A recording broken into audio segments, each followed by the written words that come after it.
নমস্কাৰ চাবলৈ আৰম্ভ কৰিছে এছবি অসম মিডিয়া। আজি হৈছে 31 জুলাই। অসমৰ লগতে ভাৰতৰ বিভিন্ন প্ৰান্তৰ পৰা আজি সন্ধিয়াৰ কেইবাটাও খবৰ আহি পৰিছে। এই মুহূৰ্তত জনাইছোঁ আজিৰ প্ৰথমটো খবৰ। কেইদিনমান পূৰ্বে মিয়া পৰিষদৰ এজন সদস্যই মন্তব্য কৰিছিল, যদি ৩৫ লাখ বড়োৱে বড়োলেণ্ড দাবী কৰিব পাৰে তেন্তে ১,৪০,০০,০০০ মিয়াই কিয় মিয়ালেণ্ড দাবী কৰিব নোৱাৰে। আৰু এই ক্ষেত্ৰত ৰাজ্যৰ মুখ্যমন্ত্ৰী ডক্টৰ হিমন্ত বিশ্ব শৰ্মাই দিছে প্ৰথমটো প্ৰতিক্ৰিয়া।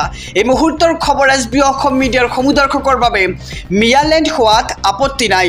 মিয়াই যদি মিয়ালেণ্ড বিচাৰে তেন্তে মিয়ালেণ্ড নিশ্চয় হ'ব। এই মন্তব্য কৰিছে ৰাজ্যৰ মুখ্যমন্ত্ৰী ডক্টৰ হিমন্ত বিশ্ব শৰ্মাই। কিন্তু অসমত নহয় মিয়ালেণ্ড, অসমৰ পৰিৱৰ্তে মিয়ালেণ্ড হ'ব বাংলাদেশত। ডাঙৰ মন্তব্য আগবঢ়াইছে। মিয়ালেণ্ড পাব, কিন্তু বাংলাদেশত যাব লাগিব মিয়াসকলে। যদি বাংলাদেশ ভৰি যায় তেন্তে আফগানিস্তানতো কৰা হ'ব মিয়ালেণ্ডৰ ব্যৱস্থা। আৰু শেহতীয়াকৈ একাংশই ৰাজ্যত উত্থাপন কৰিছিল মিয়ালেণ্ডৰ দাবী।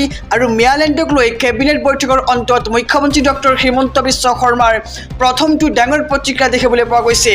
মিয়ালেণ্ড হোৱাত আপত্তি নাই। মিয়াই যদি মিয়ালেণ্ড বিচাৰে তেন্তে মিয়ালেণ্ড নিশ্চয় হ'ব, কিন্তু এইখন অসমত নহয়। মিয়াসকলে যাব লাগিব অসমৰ পৰিৱৰ্তে যাব লাগিব বাংলাদেশত। যদিহে বাংলাদেশ ভৰি যায় তেন্তে আফগানিস্তানতো কৰা হ'ব মিয়ালেণ্ডৰ বাবে ব্যৱস্থা আৰু সহায় কৰিব ৰাজ্য চৰকাৰে। শেহতীয়াকৈ একাংশই ৰাজ্যত উত্থাপন কৰিছিল মিয়ালেণ্ডৰ দাবী আৰু এই কথা প্ৰকাশ পাইছিল সামাজিক মাধ্যমৰ জৰিয়তে। যদিহে ৩৫ লাখ বড়োৱে বড়োলেণ্ড দাবী কৰিব পাৰে তেন্তে ১,৪০,০০,০০০ মিয়াই কিয় মিয়ালেণ্ড দাবী কৰিব নোৱাৰে। এনে ক্ষেত্ৰত মুখ্যমন্ত্ৰী ডক্টৰ হিমন্ত বিশ্ব শৰ্মাই কৰিছে প্ৰথমটো ডাঙৰ মন্তব্য। মিয়ালেণ্ডক লৈ কেবিনেট বৈঠকৰ অন্তত মুখ্যমন্ত্ৰীৰ প্ৰথমটো প্ৰতিক্ৰিয়া। এই মুহূৰ্তত জনাইছোঁ আজিৰ দ্বিতীয় নম্বৰ খবৰটো। কি হ'ব নন্দিনী কাশ্যপৰ? যাৱজ্জীৱন কাৰাগাৰতেই থাকিব লাগিব নেকি নন্দিনী কাশ্যপক? অধিবক্তাই কৰিলে এক ডাঙৰ মন্তব্য। এই মুহূৰ্তৰ খবৰ জনাইছোঁ এছবি অসম মিডিয়াৰ সমুদৰ্শকক। ছামিউল হকৰ মৃত্যুৰ পিছতেই বিপদ বাঢ়িছে এতিয়া নন্দিনী কাশ্যপৰ বাবে। লকআপৰ ভিতৰত উচপিছে নন্দিনী কাশ্যপ আৰু নন্দিনীৰ শাস্তি কি হ'ব পাৰে? যাৱজ্জীৱন কাৰাগাৰত থাকিব লাগিব নেকি নন্দিনী কাশ্যপক? আৰু শাস্তিৰ পৰা ৰেহাই পোৱাটো জটিল হৈ পৰিছে এতিয়া নন্দিনী কাশ্যপৰ বাবে। সৰ্বাধিক 10 বছৰ অথবা কমেও 5 বছৰ কাৰাগাৰতে থাকিব লাগিব নন্দিনী কাশ্যপক। আৰু আদালতৰ পৰা 2 দিনৰ ভিতৰত আৰক্ষীৰ জিম্মালৈ প্ৰেৰণ কৰাৰ পিছত জেলৰ ভয় খেদিছে এতিয়া নন্দিনীক। আৰু অহা 1 আগষ্টত অৰ্থাৎ কাইলৈ পুনৰ আদালতত হাজিৰ কৰা হ'ব নন্দিনী কাশ্যপক। আৰু নন্দিনীৰ অধিবক্তাই দাখিল কৰিছিল জামিনৰ বাবে আবেদন।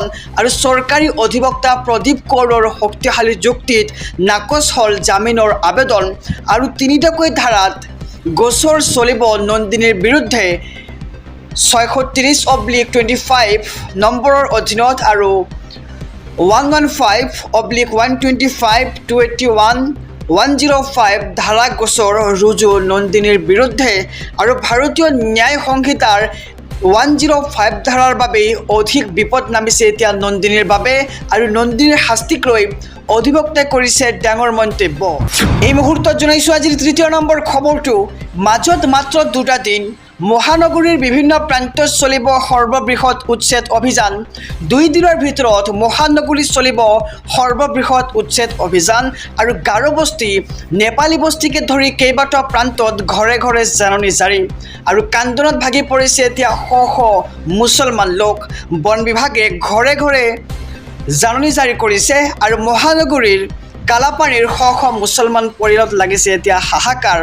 কালাপানীৰ গাৰো বস্তিত গৰীয়া মুছলমানৰ মাজত লাগিছে এতিয়া হাহাকাৰ। 25 বছৰ ধৰি বসবাস কৰা বিশেষ সম্প্ৰদায়ৰ লোকক জাৰি কৰা হ'ল জাননী। আৰু জাননী জাৰি কৰাৰ পিছতেই এক প্ৰকাৰ হাহাকাৰময় পৰিস্থিতিৰ সৃষ্টি হৈছে। তেওঁলোকে ফালি পেলাইছে জাননী। আৰু মামাই ৰক্ষা নকৰিলে আমাক কোনে ৰক্ষা কৰিব বুলি মন্তব্য কৰিছে সংবাদ মাধ্যমৰ আগত। আৰু মুখ্যমন্ত্ৰীলৈ কাতৰ অনুৰোধ শ মুছলমানৰ। 2 দিনৰ ভিতৰত মহানগৰীত চলিব সৰ্ববৃহৎ উচ্ছেদ অভিযান। গাৰো বস্তি, নেপালী বস্তিকে ধৰি কেইবাটাও প্ৰান্তত ঘৰে ঘৰে জাননী জাৰি প্ৰশাসনৰ। আহিছোঁ পৰৱৰ্তী খবৰৰ মাজলৈ। নন্দিনী কাশ্যপক লৈ প্ৰথমটো ডাঙৰ মন্তব্য মুখ্যমন্ত্ৰী ডক্টৰ হিমন্ত বিশ্ব শৰ্মাৰ। দুৰ্ঘটনা সংঘটিত হোৱাৰ দিনা এৰেষ্ট কৰিলে জামিন দিবলগীয়া হ'লহেঁতেন নন্দিনী কাশ্যপক, আৰু আৰক্ষীয়ে আৰক্ষীৰ কাম কৰি আছে, কিন্তু উদ্দেশ্য একেই। মন্তব্য মুখ্যমন্ত্ৰী ডক্টৰ হিমন্ত বিশ্ব শৰ্মাৰ। নন্দিনী কাশ্যপক লৈ ডাঙৰ মন্তব্য কৰিছে মুখ্যমন্ত্ৰী ডক্টৰ হিমন্ত বিশ্ব শৰ্মাই। কৈছে যে দুৰ্ঘটনা সংঘটিত হোৱাৰ দিনা এৰেষ্ট কৰিলে জামিন দিবলগীয়া হ'লহেঁতেন নন্দিনী কাশ্যপক, আৰু আৰক্ষীয়ে আৰক্ষীৰ কাম কৰি আছে। ৰাইজে ভবা আৰু আৰক্ষীয়ে কৰাৰ মাজত পাৰ্থক্য আছে, কিন্তু উদ্দেশ্য একেই, আৰু মন্তব্য কৰিছে ৰাজ্যৰ মুখ্যমন্ত্ৰী ডক্টৰ হিমন্ত বিশ্ব শৰ্মাই। আহিছোঁ পৰৱৰ্তী খবৰৰ মাজলৈ। ৰাজনৈতিক প্ৰেক্ষাপটৰ এটি ডাঙৰ খবৰ। দেশতকৈ ডাঙৰ নহয় গৌৰৱ গগৈ। কোনোৱে কৰিব নোৱাৰা কাম গৌৰৱ গগৈয়ে কৰি দেখুৱালে। গৌৰৱ গগৈক ৰাষ্ট্ৰবিৰোধী বঁটা প্ৰদান কৰিব লাগে। ভাৰতীয় সেনাক লৈ গৌৰৱ গগৈয়ে উত্থাপন কৰা প্ৰশ্ন অতিকৈ লাজৰ বিষয়। এই মন্তব্য কাৰ আৰু কিয় কৰিছে সবিশেষ জনাই যাম দৰ্শকসকলক। যদিহে চেনেলটোত নতুন তেন্তে চেনেলটো ছাবস্ক্ৰাইব কৰক, আৰু যদিহে আপুনি এতিয়ালৈকে ভিডিঅ'খনত লাইক কৰা নাই তেন্তে ভিডিঅ'খনত এটা লাইক কৰি দিয়ক। লোকসভাত উত্থাপন কৰা প্ৰশ্নৰ জৰিয়তে তেওঁ পাকিস্তানক তথ্য দিয়াৰ চেষ্টা কৰিছে, আৰু পাকিস্তানৰ নিউজ চেনেলত গৌৰৱ গগৈ হৈ পৰিছে নয়নৰ মণি। আৰু বৰ্তমান সময়ত জল পটকৈ তেওঁ পাকিস্তানৰ এজেণ্ট, আৰু পাকিস্তান ভ্ৰমণৰ কথা গৌৰৱ গগৈয়েও নিজেই স্বীকাৰ কৰিছিল। গৌৰৱ গগৈৰ ওপৰত এতিয়া গোচৰ ৰুজু হ'ব লাগে। পাকিস্তানৰ সৈতে ইমান প্ৰেম কিয় গৌৰৱ গগৈৰ? আৰু পাকিস্তানী এজেণ্ট এজনক অসম তথা ভাৰতত প্ৰয়োজন নাই বুলি মন্তব্য কৰা হৈছে। আৰু আজিলৈকে গৌৰৱ গগৈয়ে নিজৰ সন্তানক ভাৰতীয় নাগৰিক কৰিবই নোৱাৰিলে। গৌৰৱ গগৈলৈ অনুৰোধ, তেওঁ পাকিস্তানৰ প্ৰেম এৰক, অন্যথা ভয়াৱহ পৰিস্থিতিৰ সন্মুখীন হ'ব লাগিব সাংসদ গৌৰৱ গগৈয়ে। আৰু ৰাহুল গান্ধীয়েও অসম বিৰোধী মন্তব্য কৰিছিল। বাংলাদেশী বিতৰণক লৈ কংগ্ৰেছে কিয় বিৰোধ কৰিছে? 2026 চনত কংগ্ৰেছ শূন্য হ'ব এইখন অসমত, আৰু সংবাদমেল অনুষ্ঠিত কৰি অসমীয়া যুৱ মঞ্চৰ কেন্দ্ৰীয় সহকাৰী সম্পাদক আকাশ শইকীয়াৰ এই ডাঙৰ মন্তব্য। আহিছোঁ পৰৱৰ্তী খবৰৰ মাজলৈ। উচ্ছেদৰ মাজতেই হাজাৰ হাজাৰ মুছলমানে দেখুৱাইছে শক্তি। যিমানেই উচ্ছেদ চলিব সিমানেই অধিক ভয়ংকৰ হ'ব প্ৰতিবাদ। উচ্ছেদ বন্ধ নকৰা পৰ্যন্ত প্ৰতিবাদো বন্ধ নকৰাৰ হুংকাৰ আমছুৰ নেতৃত্বত ওলাই আহিছে এতিয়া হাজাৰ হাজাৰ লোক, আৰু সভাৰ মাজত লাইট বন্ধ কৰি মোবাইলৰ ফ্লাছ জ্বলাই সাব্যস্ত কৰিছে বিশাল প্ৰতিবাদ। বাক্সাৰ চলিকান্দা ঈদগাহ ময়দানত আছিল আমছুৰ শপত গ্ৰহণ অনুষ্ঠান, আৰু শপত গ্ৰহণ অনুষ্ঠানতেই আমছুৱে সাব্যস্ত কৰিছে তীব্ৰ প্ৰতিবাদ। নিশা আমছুৰ নেতৃত্বত হাজাৰ হাজাৰ মুছলমানে সাব্যস্ত কৰিছে প্ৰতিবাদ। আহিছোঁ পৰৱৰ্তী খবৰৰ মাজলৈ। স্বাস্থ্যৰ অৱনতি ঘটিছে অভিনেত্ৰী নন্দিনী কাশ্যপৰ। নিশা চেলাইন দিয়া হৈছিল নন্দিনী কাশ্যপক, আৰু ইতিমধ্যে উপস্থিত হৈছে চিকিৎসকৰ দল। চিকিৎসকৰ দলে বুজ ল'লে নন্দিনী কাশ্যপৰ স্বাস্থ্য, আৰু কাইলৈ পুনৰ আদালতত হাজিৰ হ'ব লাগিব নন্দিনী কাশ্যপ। আৰু পাণবজাৰ থানাত উপস্থিত হৈছে নন্দিনী কাশ্যপৰ মাতৃ। স্বাস্থ্য পৰীক্ষা কৰি চিকিৎসকে দিলে বিশেষ ভাষ্য। এই মুহূৰ্তৰ খবৰ জনাইছোঁ যে এইবাৰ স্বাস্থ্যৰ অৱনতি ঘটিছে নন্দিনী কাশ্যপৰ, আৰু নিশা চেলাইন দিবলগীয়া অৱস্থা হৈছে নন্দিনী কাশ্যপক। ইতিমধ্যে উপস্থিত হৈছে চিকিৎসকৰ দল, আৰু চিকিৎসকে বুজ ল'লে নন্দিনী কাশ্যপৰ স্বাস্থ্য। কাইলৈ অৰ্থাৎ 1 আগষ্ট তাৰিখে পুনৰ আদালতত হাজিৰ হ'ব লাগিব নন্দিনী কাশ্যপ, আৰু পাণবজাৰ থানাত উপস্থিত হৈছে নন্দিনী কাশ্যপৰ মাতৃ। স্বাস্থ্য পৰীক্ষা কৰি চিকিৎসকে দিলে বিশেষ ভাষ্য। আহিছোঁ অন্য এক খবৰৰ মাজলৈ। ৰাজনৈতিক প্ৰেক্ষাপটৰ এটি ডাঙৰ খবৰ। পাকিস্তানক POK কংগ্ৰেছে দিলে, কিন্তু উভতাই আনিব আমাৰ বিজেপি চৰকাৰে। কংগ্ৰেছক তোলা ধুনা এবাৰ গৃহমন্ত্ৰী অমিত শ্বাহৰ। এই মুহূৰ্তৰ খবৰ জনাইছোঁ সমুদৰ্শকক। পাকিস্তানক POK কংগ্ৰেছ চৰকাৰে দিলে, কিন্তু POK ভাৰতৰ অধীনলৈ বিজেপি চৰকাৰে আনিব, আৰু কংগ্ৰেছে ভাৰতীয় নাগৰিকৰ সুৰক্ষাৰ কথা চিন্তা নকৰে। তেওঁলোকৰ উদ্দেশ্য হৈছে কেৱল ৰাজনীতি। সোনিয়া গান্ধীয়েও বাটলা হাউচত শ্বহীদ হোৱা মোহন শৰ্মাৰ বাবে চকু পানী টুকিব লাগিছিল, পাকিস্তানী সন্ত্ৰাসবাদী কেইটাৰ বাবে নহয়। পেহেলগাম কাণ্ড কংগ্ৰেছৰ দিনত সংঘটিত হোৱা ভাৰতে কেতিয়াও ন্যায় নাপালেহেঁতেন, আৰু চাৰ্জশ্বীট দিওঁতে কমেও 100 দিনৰো অধিক সময় লাগিলেহেঁতেন। আৰু উগ্ৰবাদক লৈ কংগ্ৰেছ RSS বিজেপিক দোষাৰোপ কৰে। কিন্তু কংগ্ৰেছক পোনপটীয়াকৈ কৈ দিছে হিন্দু কেতিয়াও সন্ত্ৰাসবাদী নহয়। ৰাজ্যসভাত অপাৰেশ্যন সিন্দুৰৰ বিতৰ্কত অংশ লৈ কংগ্ৰেছক তুলাধনে এবাৰ গৃহমন্ত্ৰী অমিত শ্বাহৰ কৈছে যে পাকিস্তানক পিঅ'কে কংগ্ৰেছ চৰকাৰে দিলে, কিন্তু পিঅ'কে ভাৰতৰ অধীনলৈ বিজেপি চৰকাৰে ঘূৰাই আনিব। আহিছোঁ আন এক খবৰৰ মাজলৈ।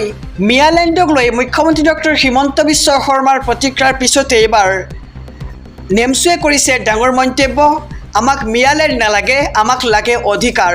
মিয়ালেণ্ড সমৰ্থন নকৰে আমচুৱে। মুহূৰ্তৰ খবৰ জনাইছোঁ, যিহেতু মুখ্যমন্ত্ৰীয়ে কৈছিল যে মিয়ালেণ্ড আমি দিম, কিন্তু এইখন অসমত নহয়, বাংলাদেশত নহ'লে আফগানিস্তানত মিয়ালেণ্ড আমি বনাই দিম। আৰু এই ক্ষেত্ৰত কিন্তু আমচুৱে কৈছে যে আমাক মিয়ালেণ্ড নালাগে, আমাক লাগে অধিকাৰ। এই মুহূৰ্তৰ খবৰ SB অসম মিডিয়াৰ সমুদৰ্শকৰ বাবে। মুছলমানক কোনো লেণ্ড নালাগে, লাগে মাথো অধিকাৰ। মুছলমানক প্ৰাপ্য লাগে। মছজিদ মাদ্ৰাছা সকলো ভাঙি দিয়া হৈছে আৰু মুছলমানক নিৰাপত্তা দিয়াৰ দায়িত্ব হৈছে এইখন চৰকাৰৰ। আমাৰ মছজিদ মাদ্ৰাছা ভাঙি পেলোৱা হৈছে, আমি নামাজ পঢ়িবলৈ ঠাই নাই। এইখন চৰকাৰে আমাক ন্যায় দিব লাগে, আমাক অধিকাৰ দিব লাগে, আমাক মিয়ালেণ্ড নালাগে বুলি মন্তব্য কৰিছে এক প্ৰকাৰ নেমচুৱে। আৰু অসমত এতিয়া শান্তিৰ পৰিৱেশ নাই, কিয়নো উচ্ছেদ হৈছে চাৰিওফালে। ৰাজ্যত বৰ্তমান উচ্ছেদ চলি আছে আৰু উচ্ছেদক লৈ কৰা ৰাজনীতি বন্ধ কৰাৰ আহ্বান জনাইছে নেমচুৰ নেতৃত্বই। আৰু মুছলমানক কোনো লেণ্ড নালাগে, লাগে মাথো অধিকাৰ। মুছলমানক প্ৰাপ্য লাগে। মছজিদ মাদ্ৰাছা সকলো ভাঙি দিয়া হৈছে, আমি নামাজ পঢ়িবলৈ ঠাই নাই, আমি মুছলমানক নিৰাপত্তা দিয়াৰ দায়িত্ব হৈছে চৰকাৰৰ। আৰু অসমত এতিয়া শান্তিৰ পৰিৱেশ নাই বুলি নেমচুৱে কৰিছে এক ডাঙৰ মন্তব্য। অহা 1 আগষ্টত বিদ্যালয়সমূহক লৈ আহি গ'ল নতুন নিৰ্দেশনা। 1 আগষ্টৰ পৰা পুনৰ আৰম্ভ হ'ব পাঠদান, কিন্তু উৎকট গৰমৰ বাবে ৰাজ্যত সলনি হ'ব পাঠদানৰ সময়সূচী। গুৱাহাটীৰ সকলো শিক্ষানুষ্ঠানত প্ৰযোজ্য হ'ব এই নিৰ্দেশনা। পুৱা 7:30 পৰা সকলো শ্ৰেণীতেই আৰম্ভ হ'ব পাঠদান। আৰু ছুটিৰ ক্ষেত্ৰতো শ্ৰেণী অনুসৰি থাকিব তাৰতম্য।